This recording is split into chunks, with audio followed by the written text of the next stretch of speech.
Hello, everybody. Today is Saturday, July the 5th, 2013. My name is Michael Wright, and this is the Weekend Elliottwave video.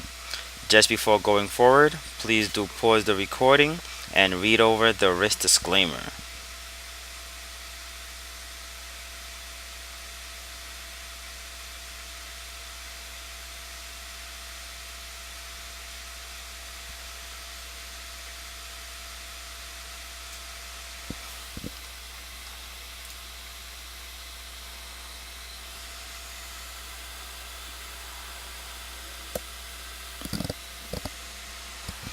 All right.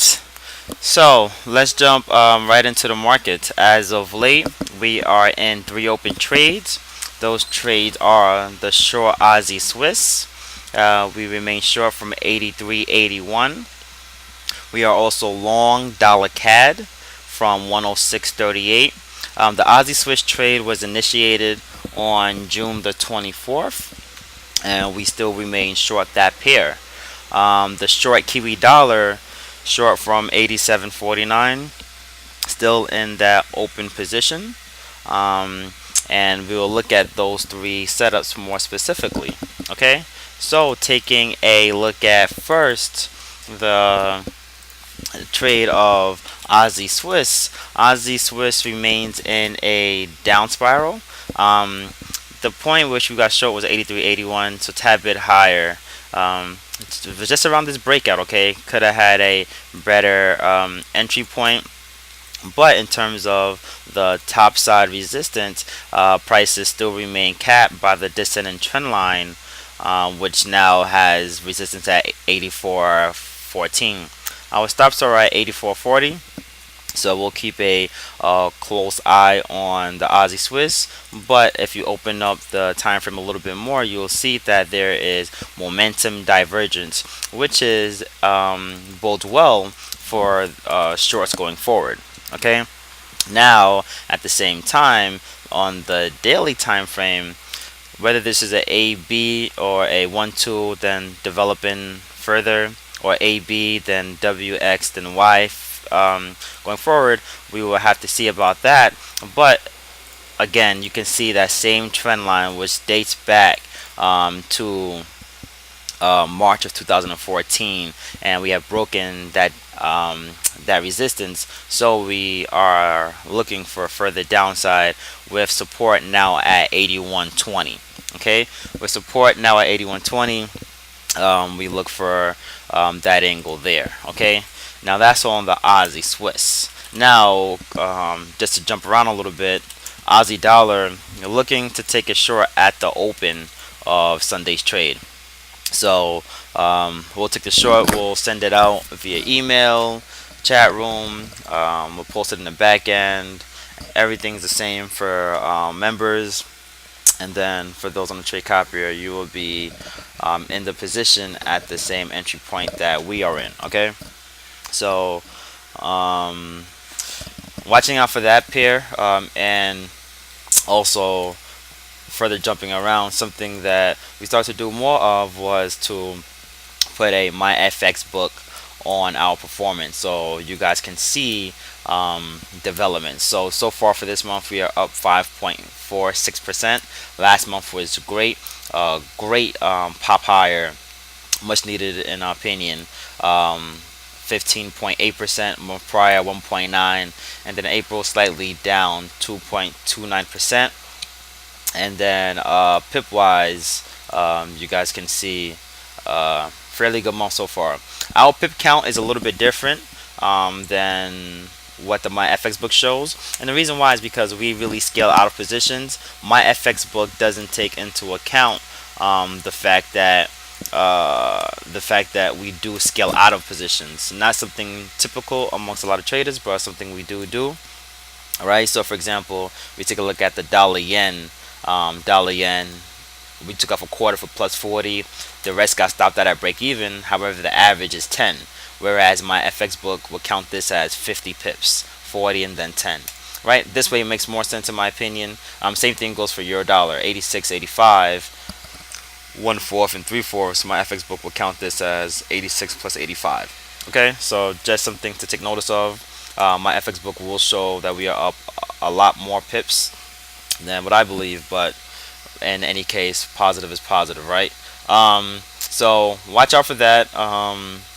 Great add-on in my opinion, and this is also something you guys can see on the performance page as well. If you just go to performance and then you click on the month for which you're looking to see, then we also have that angle there. Okay, and just scroll down to the bottom. So for July, you'll see similar actions that's shown on my FX book. And again, we'll update it as much as possible, but then you guys can always reference that as well and see our holding times. All right, so, but let's jump right back to the market. So Aussie dollar is something we are looking forward to. We are looking to take advantage of, and then for the most part, it looks like a turnaround for almost every Aussie pair. Here goes the Euro Aussie. So nice breakout. Actually, I do like this breakout a lot. Came back to retest. Next topside resistance is looking at 148 about. All right. So I actually like Euro Aussie and Aussie dollar. Aussie dollar shorts, Euro Aussie for longs.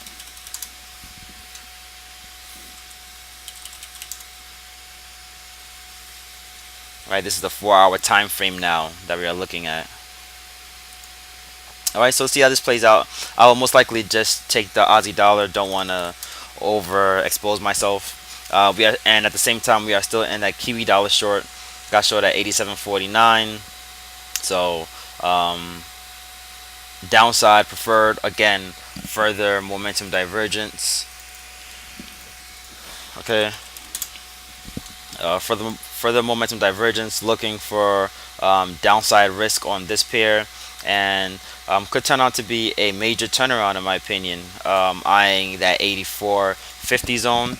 I like the profits we have so far for this month, so I'm not gonna overexpose or take unnecessary or take unnecessary trades, and just keep your eyes on that angle. All right. Also, we are still long dollar CAD. Dollar CAD, very interesting so far. Has seen some choppy price action, but really, again, bullish divergence. So across the board, the dollar looks poised for upside gains. All right, across the board, no matter which pair we decide to pull up, it's all very similar. All right, so if you're a dollar bit a bull, then I definitely agree with you. Here we have the measured move.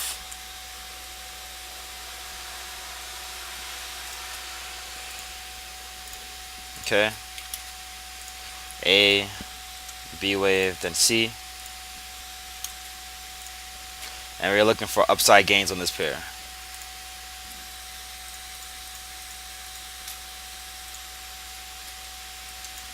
Right? Turns to be a major turnaround. We have the A equals C move, bullish divergence. So we are going to remain long dollar CAD as well. So full update is watching out for Aussie dollar shorts. We'll call it out and post it to the members, and any developments that we see further, again, we will post it out across the board. Alright guys, I want to thank you all for watching today's Elliottwave video. Please visit globalfxclub.com for further updates. Members, everything will remain as is with alerts across the board. If you guys want to chat to me, you can reach out to me anytime on Skype at wtcg.mike, or you can email us at trade@rightinv.com. Thank you guys again. Hope you all had a happy July 4th for those in the US, and good luck trading to everyone next week. Cheers.